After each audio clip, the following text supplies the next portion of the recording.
His time, in His time,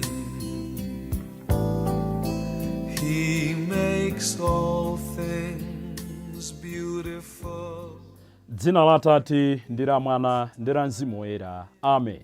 Ndi kulandireni abale ndi alongo pano pa Tiyankhuleni Ambuye lero lachiwiri pa 21 Septemba chaka cha 2021.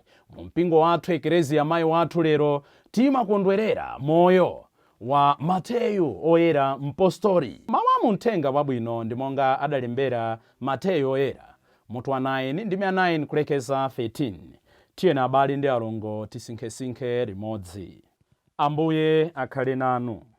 Mawu a Uthenga Wabwino monga adalembera Mateyu oyera. Ulemu kwa inu Ambuye. Mutu wa 9 ndime ya 9 kulekeza 13. Yesu aitana Mateyu. Yesu atachoka pamenepo adaona munthu wina dzina lake Mateyu. Anali pa ntchito m'nyumba ya msonkho. Adamuwuza kuti iwe unditsate. Iye adanyamuka nkumamutsatadi. Tsono pamene Yesu ankadya m'nyumba, kudabwera anthu ambirimbiri okhometsa msonkho ndi anthu ochimwa kudzadya nawo ndi Yesuyo ndi ophunzira ake. Pamene Afarisi adaona zimenezi, adamufunsa ophunzira a Yesu kuti, bwanji aphunzitsi anu akudya pamodzi ndi okhometsa msonkho ndiponso anthu ochimwa? Yesu atamva zimenezo adawayankha kuti, anthu amene ali bwino sasowa sing'angayi, koma amene akudwala. Kamvetsetseni tanthauzo la mawu a Mulungu aja kuti, ndimafuna chifundo osati nsembe ayi. Inetu sindinabwere kudzayitana anthu olungama koma anthu ochimwa. Mthenga wa Ambuye. Ulemu kwa inu Ambuye Yesu Khristu. Abale ndi alongo, poyamba pamene tikuchita chaka ichi cha Mateyu oyera, tafunire anthu onse amene anatenga dzina la Mateyu kukhala nkhoswe yawo. Ena ndi masukulu, zina ndi zipatala, ma institutions osiyanasiyana. Tafunire zabwino ndipo tipemphe uneneri wa Mateyu kuti uzowanenera ndi kuwaperekeza ku moyo osatha. Mateyu, Matthew, dzina lake kutanthauza kuti mphatso ya Mulungu, the gift of Yahweh. Iyeyo anali okhometsa msonkho. Ndithu mwachikhalidwe cha mwambo wakwawo anali Muyuda wa gulu la Chifarisi. Ndipo anakhala ophunzira wa Ambuye Yesu ndi kusintha moyo wake mpaka kufika polemba Uthenga Wabwino. Moyo wake ukutithandiza ife pamene tikusinkhasinkhanso motsogozedwa ndi mawu amene akupezeka pa Aefeso mutu wa 4 ndi 1 kulekeza 7, kuti pali zambiri zimene pomuyang'ana pokondwerera tingaphunzire ndi kusintha mwapo kapena mwayapo. Choyambirira ndi chonena kuti Mulungu akayitana tisamachedwe kuyankha. Atangonena kuti iwe unditsate, sanalingalire kuti ndikutsateni kuti tizikapanga chani, tikakhala nthawi yatali bwanji. Iwe unditsate, anasiya zonse. Inu ndine Mulungu akutiyitana. Mulungu amatiyitana, timayankha nthawi zina mwachibwanabwana. Lero kudzera nkuyitanidwa kwa Mateyu, the church, Ambuye Yesu akufuna tipange reinvigorate our own callings, nkumavomera. Inde ndife anthu ofoka monga anali Mateyu, koma tisayiwale kuti amene anatiyitanayo ndi okhulupirika ndipo amatipatsa zipangizo zoyenderera kuti tiyankhe kuyitana kwake. Phunziro lachiwiri limene tikuphunzira kudzera nkuyitana kwa Mateyu ndionera kuti kusintha kwenikweni kumaoneka poyera. Change is visible, change is tangible. Mateyu atamuyitana, choyambirira chimene akuchita ndi kusiya zonse zooneka ndi maso. Anthu kumadabwa anali okhometsa msonkho, wasiya chifukwa chachani? Umboni oti akutsatira Ambuye Yesu. Chachiwiri timamva tikawerenga mauthenga ena kuti iyeyo dzina lake la paubwana kapena dzina lake lina anali Levi. Atavomera kuyitana kwa Mulungu akutenga dzina loti Mateyu. That's the visibility of change. Tikasintha zizioneka ndi maso kuti hayi dzana nali apa, lero ndikupita chitsogolo ndasintha. Phunziro lachitatu kudzera nkuyitana kwa Levi, kudzera nkuyitana kwa Mateyu, ndilonena kuti Mulungu amagwiritsa ntchito anthu amene amakhala busy. ena chifukwa cha bizinesi tindalama tili nato timanama, ayi sindingathe ine kutumikira Mulungu, zisankho zimenezi musandisankhe, ine ntchito yanga ndimakhala pa mashift, night shift, nthawi zina timakhala otangwanidwa, ine angondipatsa udindo waukulu ku ntchito ndiko ndekha ndilibe musiyira udindo, ayi zimenezi sindingakwanitse. Ilo ndi bodza la mkunkhuniza. Mateyo akumuyitana akugwira ntchito yokhometsa msonkho, ali bize samayembekezera iwo nditsate. Mfumu David anayitana ili kodyetsa ng'ombe, ili kodyetsa ziweto kuja. Hayi palibe wina kodi, kalipo kena kake kali kubusa, ali ameneyo kamuyitaneni. Yosefe anasanduka, tili mchaka cha Yosefe, anasanduka kholo, bambo wa Ambuye Yesu pansi pano, chifukwa anali bize always kupala matabwa, ndipo amavomera dzina lake kuti Yosefe mpala matabwa. Tikangana anthu ngati Paulo was the tent maker, anamuyitana kuti akatumikire Mulungu, akanagwira ntchito yake. Anthu ngati Gideon anali kupuntha tirigu, Petro ndi uja anali msodzi, ana Zebedeyo aja anali asodzi, Mose ndi amene anamuyitana ndithu ali kodyetsa ziweto za mpongozi wake Yetero. Anthu ngati Amosi adawapeza kupuntha tirigu. Zitsanzo zitha kumangopita. Choncho tisamapereke ma excuse onena kuti ayi ife ndi ntchito yathu sitingathe kutumikira Mulungu, ndikubwerezanso. Ilo ndi bodza la mkunkhuniza. Nchifukwa chake tuyena mchingereza amanena kuti an idle mind is a workshop for the devil.